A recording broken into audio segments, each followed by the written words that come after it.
अब हम करेंगे आज work done by variable force. अभी तक जो भी फोर्स पड़ी वो कांस्टेंट थी, उसकी वैल्यू चेंज नहीं होती थी। यहाँ पे जैसे अपने को मान लो फोर्स दे दी 2x+2, तो यहाँ क्लियरली नज़र आ रहा है कि जैसे जैसे x की वैल्यू चेंज करोगे फोर्स भी चेंज हो जाएगी। मतलब ये कांस्टेंट फोर्स है या वेरिएबल फोर्स है? वेरिएबल फोर्स है, तो इसका वर्क डन इंटीग्रेशन वाला फॉर्मूला होगा। तो इंटीग्रेशन वाला फॉर्मूला क्या था एफ वेक्टर अपना और डॉट में ds वेक्टर। इसका डिस्प्लेसमेंट किस में हो रहा है? x डायरेक्शन में। तो ये अपने पास क्या बन जाएगा? f into d x, F D x. ठीक है, कहाँ से कहाँ तक? x की वैल्यू 0 से लेकर x की वैल्यू 5 तक।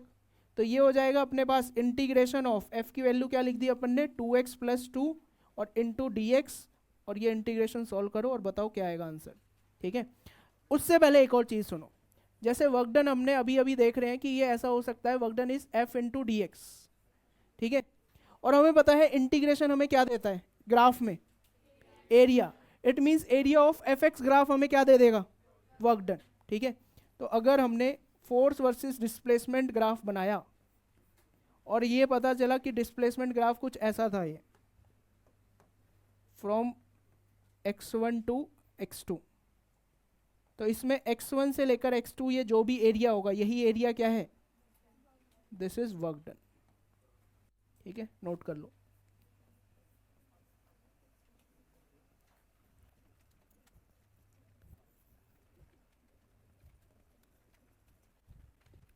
टू एक्स का इंटीग्रेशन, एक्स का x² 2 से 2 कैंसिल हो गया और प्लस का 2x, 0 से 5, तो हो जाएगा 25 + 10, 35 जूल। क्या भाई अभिवंत, 125 कैसे आ गया? Next is work done by the time dependent force. अभी तक फोर्स क्या थी? एक्स पे डिपेंड कर रही थी पिछले केस में, इस बार फोर्स टाइम पे डिपेंड कर गई। तब हम वर्क डन कैसे निकालेंगे? कांस्टेंट फोर्स है या वेरिएबल फोर्स है? ये वेरिएबल है। वेरिएबल फोर्स है तो वर्क डन का फॉर्मूला क्या बोलता है? Integration of F dot D S या एफ डी एक्स बोल देते हैं, यहाँ पर एक्स में ही हो रहा है डिस्प्लेसमेंट। लेकिन यहाँ पर वेरिएबल एक्स नहीं है, वेरिएबल कौन है यहाँ पर? टाइम। तो मतलब हमें किसकी ज़रूरत है? डी टी की ज़रूरत है ना। तो डी टी की ज़रूरत के लिए हमने क्या किया? एफ इंटू डी एक्स और नीचे मल्टीप्लाई डिवाइड कर दिया डी टी और मल्टीप्लाई कर दिया डी टी से। D x upon D T तुम्हारे पास क्या बन जाएगी? वेलोसिटी। तो जब भी फोर्स टाइम डिपेंडेंट होगी तो अपने पास वर्क डन का फॉर्मूला हो जाएगा एफ वी डी टी का इंटीग्रेशन। ठीक है, तो वेलोसिटी किसी भी टाइम टी पर निकालेंगे। तो वेलोसिटी कैसे निकालेंगे? पहले फोर्स तुम्हें क्या गिवन है? फोर्स क्या गिवन है? F is equals to 2t²। Force हम जानते हैं फोर्स होती है मास टाइम्स ऑफ एक्सीलरेशन। तो इसका मास हमें m दे रखा है, m की वैल्यू ले लेते हैं, let's say 2 kg। Mass given है 2 kg। ठीक है, बिना मास के तो नहीं होगा। तो ये हो जाएगा 2 into a is equals to 2t²। तो इसका एक्सीलरेशन कितना आ जाएगा तुम्हारे पास? t²। अब वेलोसिटी कैसे निकालेंगे? a को क्या लिख दें? dv/dt is equals to t²। तो dv is equals to t² dt अपने पास हो जाएगा। इंटीग्रेट। इनिशियल स्पीड क्या है? 0। टाइम की वैल्यू 0 तब स्पीड भी 0। टाइम की वैल्यू t तो स्पीड हो जाएगी कुछ v। तो कितना आ जाएगा t² का इंटीग्रेशन? तो v अपने पास आ गया t³/3। तो यहाँ से वेलोसिटी भी आ गई। अब कुछ नहीं करना, अब बस फॉर्मूले में रख दो। फॉर्मूला है अपने पास work done is integration F V D T. तो फोर्स इसके पास है 2t², वेलोसिटी हो गई है t³/3 और इनटू में dt, और टाइम बोला है 0 से t0, तो 0 से t0 कर देंगे। तो हो जाएगा 2/3 integration t⁵ dt from 0 to t0। तो कितना आ जाएगा ये? t⁻⁶ अपॉन में 6। तो हो जाएगा t⁻⁶ अपॉन में 9। इतना वर्क डन आ जाएगा। चलो, जिसने नहीं किया वो पड़ोसियों से देखो, और जिसने कर लिया वो इस प्रॉब्लम को करो। Work done by force F in 5 second. F हमें दे रखा है 2t और फोर्स होता है मास टाइम्स ऑफ एक्सीलरेशन, मतलब 2 into a is equal to 2t। Acceleration t आ गया, ए को लिखेंगे अब D V by D T is equals to T, तो यहाँ से डी वी हो जाएगा T into D T, limit 0 to T, limit 0 to V, तो वी आ गया टी स्क्वायर अपॉन 2। वर्क डन आ जाएगा integration of F V D T, force तुम्हारे पास 2t गिवन है, into t square upon 2 into D t, 0 to 5, 2 से 2 कैंसिल, टी क्यूब का इंटीग्रेशन टी की पावर 4, टी की power 4 upon 4, limit is from 0 to 5, तो ये आ जाएगा 625 अपॉन 4 जूल। नेक्स्ट देखो, सुनो, नोट नहीं करना है अभी, पहले ध्यान से सुनो चीज़ों को। Work done bye frictional force हम देख रहे हैं, है ना। 3 स्टेटमेंट लिखी हुई हैं, तुम्हें बताना है कौन सी स्टेटमेंट ट्रू है कौन सी फॉल्स है, जल्दी बताओ। पहली स्टेटमेंट बोल रही है work done by static friction is always negative, is it true और फॉल्स? चलो तुम बोल रहे हो तो मान लेते हैं फॉल्स, चेक करेंगे कुछ टाइम बाद। Work done by static friction is always positive, work done by static friction is always 0, तीनों फॉल्स हैं। कैसे? अब देखो, 2 ब्लॉक प्रॉब्लम्स याद करो, 2 ब्लॉक प्रॉब्लम्स याद है तुम लोगों को? मान लो ये 2 ब्लॉक हैं और ये पूरा सिस्टम आगे की तरफ मूव कर रहा है v के साथ, और ये दोनों ब्लॉक मूव कर रहे थे साथ साथ मूव कर रहे हैं, तो इन दोनों ब्लॉक्स के बीच में कौन सा फ्रिक्शन होगा, स्टैटिक या काइनेटिक? स्टैटिक लगेगा। मान लो इस वाले को हमने F फोर्स लगा के चलाया, इसको तो ठीक है, नीचे वाले ब्लॉक को F फोर्स ने चलाया, ऊपर वाले ब्लॉक को कौन चलाएगा? Static friction. तो इस पे स्टैटिक फ्रिक्शन किधर लगेगा? आगे लग जाएगा इस पे Fs। इस पे अगर आगे लगा Fs तो इस पे किधर लगेगा? पीछे की तरफ लगेगा Fs, है ना। अब सोचो ये पूरा जो सिस्टम है वो 5 मीटर आगे मूव कर गया, तो इस वाले ब्लॉक पे अगर मैं देखूं फॉर ब्लॉक 1, ये ब्लॉक 1 बोल देते हैं, ये block 2, so work done by static friction F static, work done by static friction on block 1, ये वर्क डन कितना हो जाएगा बताओ इस पे? Work done by static friction on block 1 क्या कितना हो जाएगा? Fs इंटू 5, तो ये हो जाएगा 5 Fs। वहीं अगर मैं तुमसे पूछूं work done by static friction on block 2, बताओ कितना होगा? माइनस का 5 इंटू Fs। तो देख लो यहाँ पे स्टैटिक फ्रिक्शन ने कैसा वर्क किया? पॉजिटिव। इधर कैसे किया? नेगेटिव। और अगर मान लो एक ब्लॉक रखा हुआ है और यहाँ पर हमने 10 न्यूटन की फोर्स लगाई, इसका मास दे रखा था 5 kg, और यहाँ पे कोफिशिएंट ऑफ फ्रिक्शन गिवन था तुम्हें 0.5, तो मेरे को ये बता सकते हो Fs मैक्स कितना होगा इस केस में? Fs मैक्स कितना हो जाएगा? नॉर्मल कितना है? 50, म्यू इंटू एन होता है, तो 0.5 इंटू 50 कितना हो जाएगा? 25। तो यहाँ पे Fs मैक्स 25 है। क्या ये ब्लॉक मूव करेगा या नहीं करेगा? मूव नहीं करेगा, तो फ्रिक्शन किधर लगेगा? पीछे। स्टैटिक लगेगा, और कितना लगेगा? 10 न्यूटन ही लगेगा। इस स्टैटिक फ्रिक्शन ने कितना वर्क किया? इसका वर्क डन कितना हो गया? 0। तो देखो स्टैटिक फ्रिक्शन का वर्क डन पॉजिटिव भी हो सकता है, नेगेटिव भी हो सकता है, और 0 भी हो सकता है। लेकिन अगर कोई तुमसे पूछे work done by static friction, W static friction on complete system, on a system पे अगर पूछ ले, तो सिस्टम पे अगर पूछे, मान लो ये दोनों ब्लॉक का सिस्टम था, तो इस पूरे सिस्टम पे अगर मैं वर्क डन लिखूं, तो इधर ये दोनों वर्क डन ऐड करने पड़ेंगे, ऐड करेंगे तो कितना आ जाएगा? 0। तो work done by static friction वो हमने लिखा कि पूरे सिस्टम पे होगा W1 plus W2, that is 5 Fs minus 5 Fs, तो ओवरऑल वर्क डन क्या आ गया? 0। तो अगर तुमसे पूछा जाए work done by static friction on a system, तो हमेशा क्या रहेगा? वो 0 रहेगा। तो work done by static friction on a system is always 0। अब आगे मूव करते हैं। नेक्स्ट है काइनेटिक फ्रिक्शन के बारे में। बोला है work done by kinetic friction is always negative. क्या ये बात सही है या नहीं? Work done by kinetic friction is always negative, true और फॉल्स? फॉल्स है ये, अभी देखेंगे कैसे, बट ये फॉल्स है। Work done by kinetic friction is always positive, ये भी फॉल्स है। Work done by kinetic friction is always zero, work done by kinetic friction on a system is always zero, false होगा, ये true नहीं होगा। Static का तो zero आया था, देखा नहीं था अभी अभी, क्या होगा ये, फॉल्स, फॉल्स ही होगा। कैसे होगा वो अभी देखते हैं। सुनो यहां पर देखो, मान लो एक ब्लॉक था अपने पास और यहां एक और ब्लॉक था, दो दो ब्लॉक थे हमारे पास, और इनके बारे में क्या बोला हुआ है, इनके बारे में बोला हुआ है कि दे आर मूविंग अलग अलग, अलग अलग मूव कर रहे हैं, ठीक है। नीचे वाले ब्लॉक को खींचा हमने एफ फोर्स लगा के, अलग अलग मूव कर रहे हैं। इट मीन्स इन दोनों के बीच में क्या होगी, रिलेटिव स्लाइडिंग होगी। स्लाइडिंग होगी तो कौन सा फ्रिक्शन लगेगा, काइनेटिक फ्रिक्शन लगेगा। ऊपर वाले ब्लॉक पे काइनेटिक किधर लगेगा, भाई टू ब्लॉक पूरा ही भूल गए क्या तुम लोग, आगे लगेगा ऊपर वाले पे काइनेटिक, क्योंकि स्टैटिक मतलब फ्रिक्शन हमेशा क्या करना चाहता है, रिलेटिव मोशन को खत्म।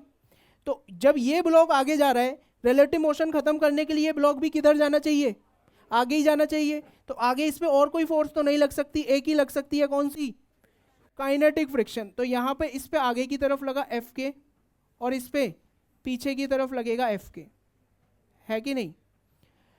अब अगर इसका एक्सीलरेशन मैं बोल रहा हूँ a1 है, तो इसका एक्सीलरेशन a2 होगा। ये हम बात जानते हैं कि अलग अलग मूव करते हैं तो दोनों ब्लॉक का एक्सीलरेशन अलग अलग होगा। तो यहाँ पर a1 is not equals to a2, तो क्या दोनों के डिस्प्लेसमेंट बराबर होंगे या नहीं होंगे। ऊपर वाले का मान लो कि ये आगे डिस्प्लेस कर गया s1 से, ये आगे डिस्प्लेस कर गया s2 से, तो यहाँ से एक बार भी बोल सकते हैं हम कि s1 is also not equals to s2, क्योंकि इनके एक्सीलरेशन भी बराबर नहीं है। अब work done by kinetic friction on block 1, work done by kinetic friction on block 2 हम देख रहे हैं। तो work done by F kinetic, kinetic friction का वर्क डन ब्लॉक 1 के ऊपर, बताओ कितना होगा।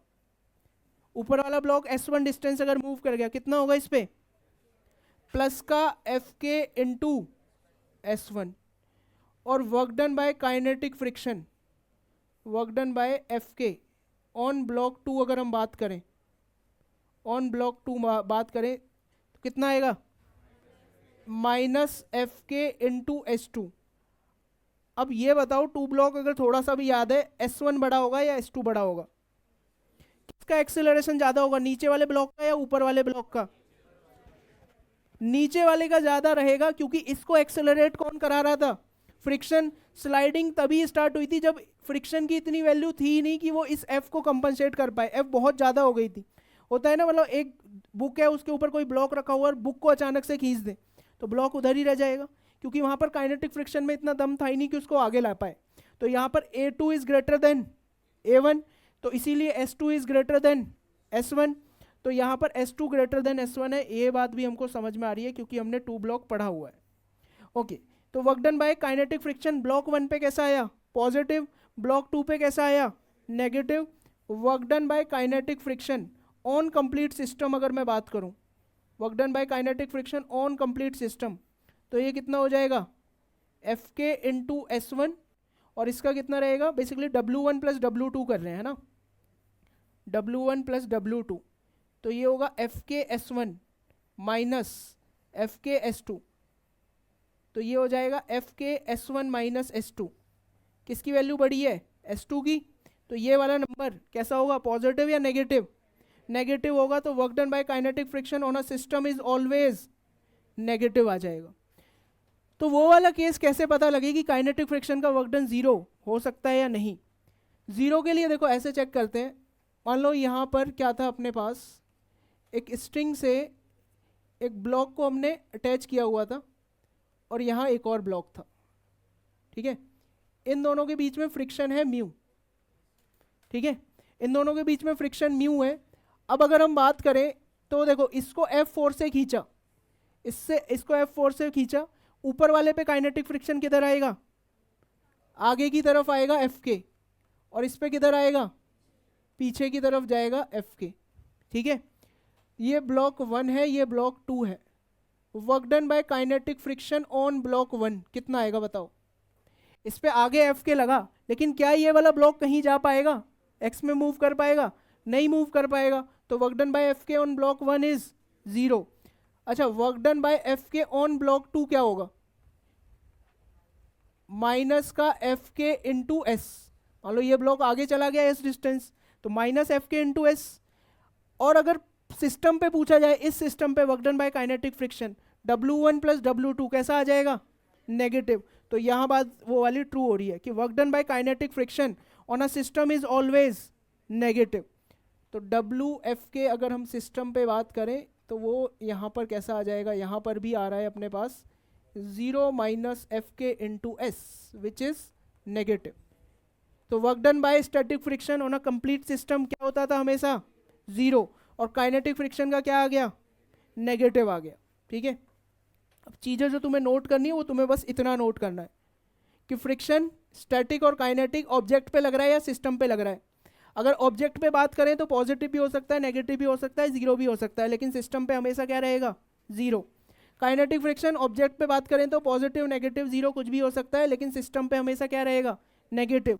और ये जो काइनेटिक फ्रिक्शन है ना, ये जो नेगेटिव वर्क डन है, ये बेसिकली ये हमेशा क्या करता है, हीट प्रोड्यूस करता है।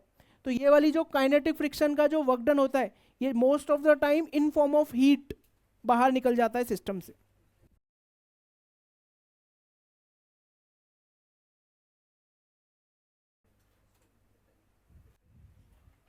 नेक्स्ट है अपने पास जेई फेवरेट क्वेश्चन। उसमें क्या दे दिया जाएगा, तुम्हें फोर्स दे दी जाएगी जो एक्स में भी है, वाई में भी है, जेड में भी है। और इस केस में पार्टिकल को इनिशियल से फाइनल पॉइंट लेके गए हैं, इनिशियल पॉइंट के कोऑर्डिनेट्स गिवन है, फाइनल पॉइंट के कोऑर्डिनेट्स गिवन है, you have to find out the work done. ठीक है, तो यहाँ पर वर्क डन के लिए हम क्या यूज़ करेंगे कि जो डिस्प्लेसमेंट होगा, यहाँ डिस्प्लेसमेंट एक्स में भी हुआ, वाई में भी हुआ और जेड में भी हुआ। एक्स में छोटा सा डिस्प्लेसमेंट डी एक्स हुआ होगा, वाई में डी वाई और जेड में डी जेड। तो डिस्प्लेसमेंट वेक्टर कैसे लिखेंगे, D x I D Y J और डी वाई के डी जेड के कैप। तो स्मॉल वर्क डन जो अपने पास होगा डी डब्ल्यू, वो कितना हो जाएगा, F vector dot D S vector. और टोटल वर्क डन क्या हो जाएगा, integration of D W that is integration of F vector dot D S vector.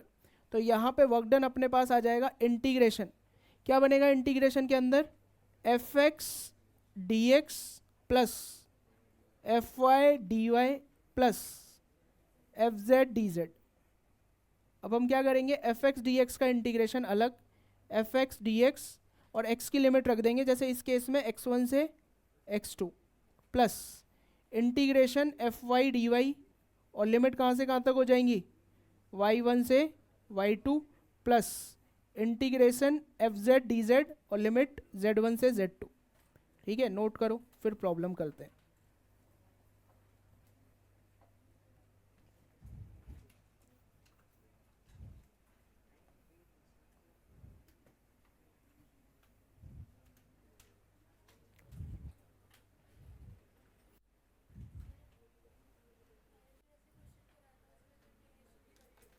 किस में, पहले जब करा था वो तब करा था जब फोर्स कांस्टेंट थी। यहाँ पर एफ एक्स का मतलब है force is dependent on x, F y का मतलब है force is dependent on Y.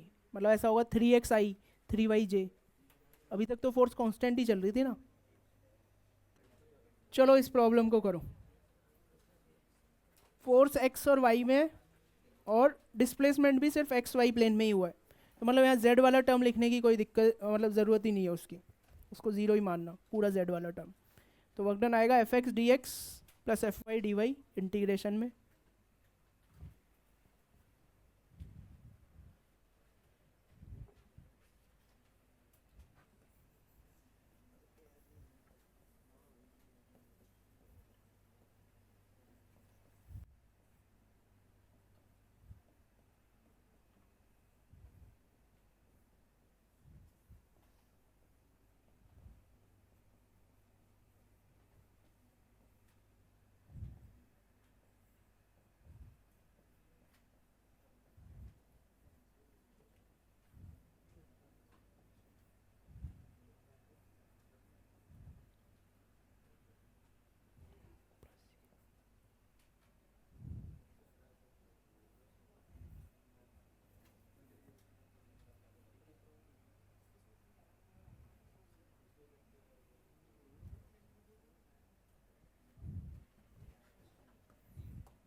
28 आएगा आंसर। सिंपल सा प्रॉब्लम था, देखो करो, चलो अब खुद करो जिसका नहीं होगा। नेक्स्ट प्रॉब्लम कुछ ऐसा ही बट थोड़ा सा डिफरेंट है बस।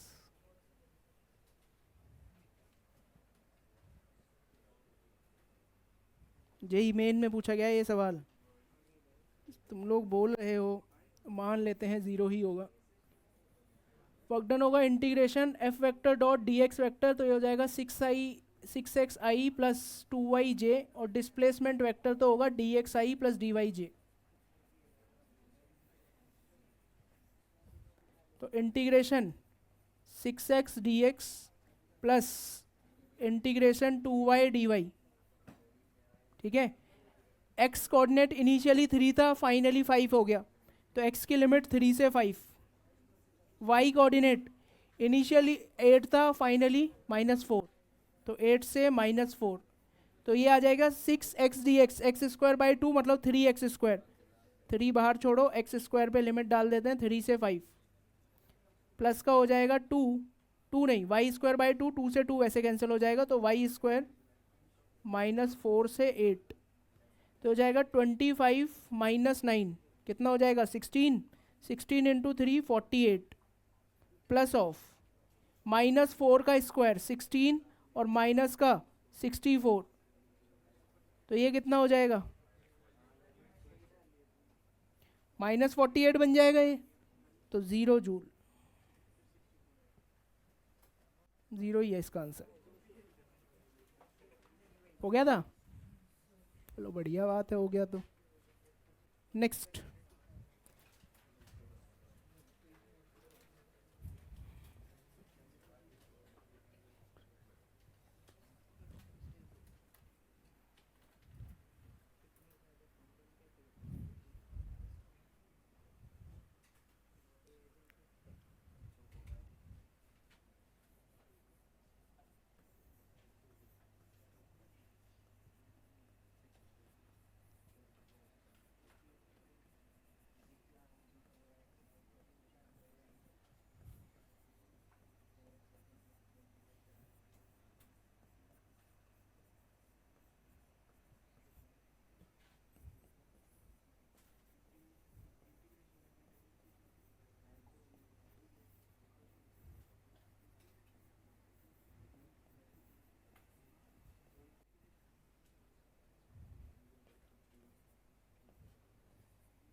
आया भाई, 11 आ रहा है आंसर इसका।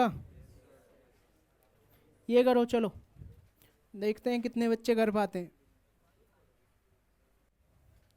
फोर्थ दे रखी है वाई आई कैप, पार्टिकल को इनिशियल से फाइनल लेके गए, वर्क डन बताना है। चलो करो, इजी है देखो। अच्छा, वर्क डन होगा integration F vector dot D S vector, है ना। एफ वेक्टर अपने पास क्या गिवन है, वाई आई कैप डॉट कर देंगे इसको d x i plus d Y j से, आई आई वाले सिर्फ मल्टीप्लाई होंगे, तो integration of y d x, ठीक है। इंटीग्रेशन वाई डी एक्स आ गया, लिमिट एक्स की लगेगी क्योंकि एक्स के रेस्पेक्ट में है, तो लिमिट होगी 0 से 2। कर सकते हो इसको इंटीग्रेट, कहाँ से कर दोगे, मैंने कब बोला कि ये स्ट्रेट लाइन से गया इनिशियल से फाइनल, भाई इनिशियल से फाइनल कैसे भी आ सकता है वो, इनिशियल से फाइनल इसको जाना तो यहाँ से यहाँ है, जाने के दो रास्ते हैं, एक तो वो इस पाथ पे जाए, ये वाली पाथ क्या होगी, इसका इनिशियल कोऑर्डिनेट है 0,0 और ये कोऑर्डिनेट कितने हैं 2,4। या तो वो जाए y is equal to 2x path में, क्योंकि जब x की वैल्यू 4 है तो y की वैल्यू 2 सेटिस्फाई कर रही है, या फिर वो कुछ इस वाली पाथ से जाए, प्रोजेक्टाइल वाले पाथ से, जिसमें इक्वेशन दे रखी है तुम्हें y is equal to x square, है कि नहीं। तो इसके थ्रू अगर हम देखें, मान लो अगर मैंने मान लिया ये पाथ 1 से गया है और ये वाली है पाथ 2, अगर हम पाथ 1 के लिए देखते हैं, पाथ 1 के लिए, पाथ 1 की इक्वेशन क्या है हमें, y is equal to 2x, ठीक है। तो इस केस में वर्क डन क्या आएगा, इंटीग्रेशन y की जगह लिख देंगे 2x into d x, limit from 0 to t, तो हो जाएगा कितना 4 जूल आ जाएगा इस केस में। लेकिन अगर सोचो पार्टिकल पाथ 2 से गया होगा, पाथ 2 के लिए हमें दिख रहा है कि y की वैल्यू क्या है, एक्स स्क्वायर है, तो वर्क डन क्या बनेगा अपने पास, integration of X square D X from 0 to 2, जो कि हो जाएगा x³/3 मतलब 8/3 जूल। तो ये एक ऐसी फोर्स है जिसका वर्क डन, अभी तक जितने भी वर्क डन निकाले थे इन सब का वर्क डन किस पे डिपेंड करता था, इनिशियल पॉइंट और फाइनल पॉइंट, बस पाथ से कोई लेना देना था ही नहीं। लेकिन ये एक ऐसा प्रॉब्लम आया जहाँ पे हमने देखा कि हमें पाथ की इक्वेशन चाहिए, तो पाथ पे डिपेंड कर गया वर्क डन। अगर y is equal to 2x पे जा रहा है तो वर्क डन 4 आ रहा है, y is equal to x square से जा रहा है तो वर्क डन कितना आ रहा है 8/3। तो ऐसे फोर्सेस जिनका वर्क डन डिपेंड करता है पाथ के ऊपर, इन्हें हम बोलते हैं नॉन कंजर्वेटिव फोर्सेस। और ऐसे फोर्सेस जिनका वर्क डन डिपेंड करता है सिर्फ इनिशियल और फाइनल पॉइंट पे, अभी जैसे ये फोर्स थी, ये कैसी फोर्स थी अपनी, कंजर्वेटिव फोर्स, क्योंकि वर्क डन सिर्फ इनिशियल और फाइनल पॉइंट पे डिपेंड किया। ये वाली फोर्स भी कैसी थी, कंजर्वेटिव फोर्स थी। लेकिन जैसे ही हमने देखा F is equal to y i cap, F is equal to y i cap, ये कैसी फोर्स बन गई, conservative force, non conservative force, ठीक है। पहले इसको नोट करो, फिर जो पॉइंट बोलूंगा वो लिखना।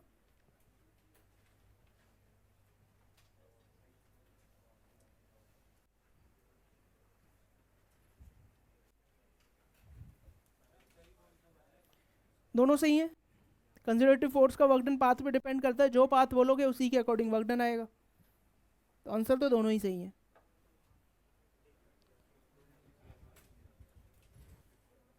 ऐसी कौन सी फोर्स थी अभी तक जो भी हमने फोर्सेस देखी एनएलएम वगैरह, फ्रिक्शन वगैरह सब मिला के, जिसमें वर्क डन डिपेंड करता था सिर्फ इनिशियल और फाइनल पॉइंट पे, कोई भी एक फोर्स जो भी तुम्हें लगती हो।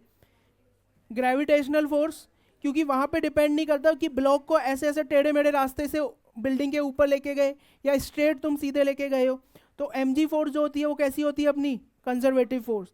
ऐसी फोर्स जिसका वर्क डन पाथ पे डिपेंड करता हो, क्या लगता है, फ्रिक्शन, क्योंकि अलग अलग पाथ पे जाएंगे, हो सकता है अलग अलग फ्रिक्शन हो। मान लो इसमें म्यू कुछ और हो, इस वाली पाथ का म्यू कुछ और हो, तो अलग अलग पाथ पे जाएंगे, अलग अलग वैल्यू आ जाएगी, तो frictional force is a non conservative force. वो सारी चीज़ें अभी खैर हम लिखेंगे।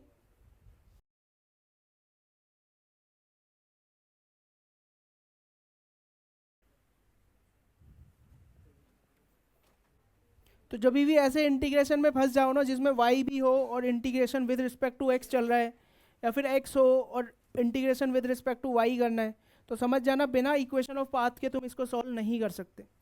लेकिन एक सर्टेन टाइप ऑफ फोर्स होती है जिसमें हम कर लेते हैं, वो हम देखेंगे वो फॉर्म क्या होती है कंजर्वेटिव फोर्स की। हो गया, ये सबने कर लिया note. Next is conservative and non conservative forces. तो फोर्सेस को हमने दो तरह से डिवाइड कर दिया, कंजर्वेटिव फोर्स और नॉन कंजर्वेटिव फोर्स।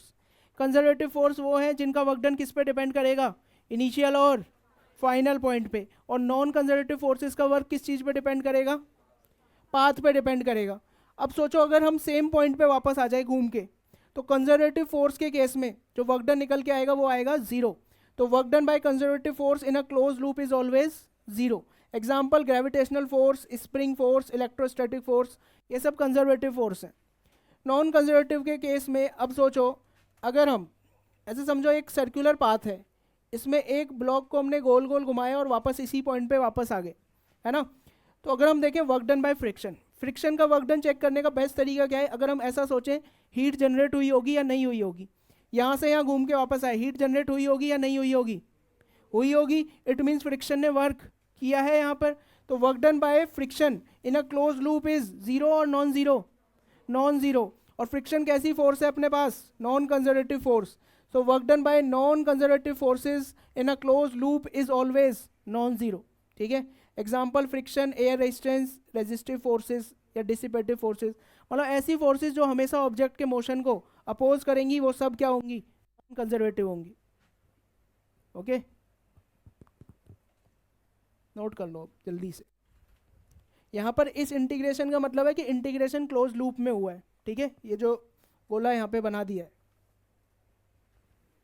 चलो फिर, मोस्ट ऑफ द बच्चों ने कर ही लिया है, तो जिन्होंने नहीं किया पड़ोसी की हेल्प लो। सुनो, अब हम देख रहे हैं work done by conservative force in a close loop. जैसे ग्रेविटेशनल फोर्स अभी अभी हमने बोला कि ये कंजर्वेटिव फोर्स है। अब हम उस बात को ट्रू करते हैं, मतलब प्रूव करना चाहते हैं कि क्लोज लूप में सही में जीरो है या नहीं। तो देखो हमने क्या किया है, हम एक पार्टिकल को ए से बी लेके गए एच हाइट ऊपर, और फिर बी से ए वापस लेके आ गए उसको। क्लोज लूप हो गया या नहीं, ए से शुरू किया, ए पर ही आके रुक गए। Work done by gravitational force from A to B, gravitational force हमेशा किधर लगेगी, नीचे की तरफ। तो जब ए से बी लेके जा रहे हैं तो नीचे की तरफ mg और डिस्प्लेसमेंट ऊपर की तरफ कितना, h।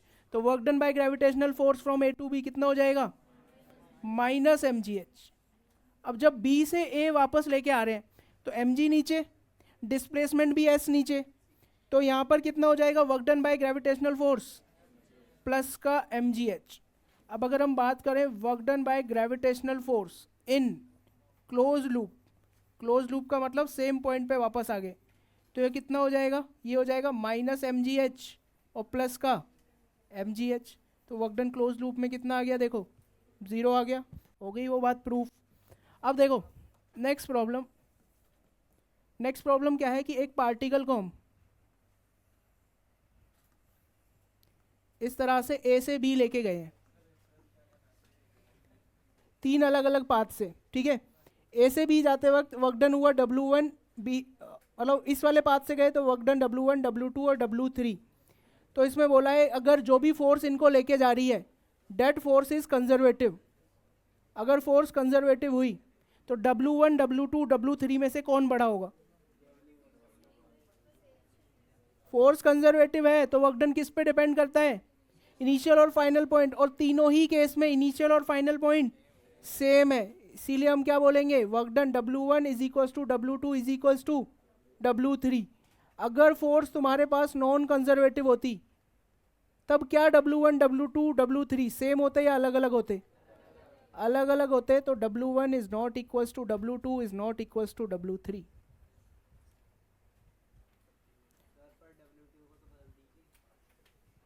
क्या W2, अच्छा W2 ठीक है, W3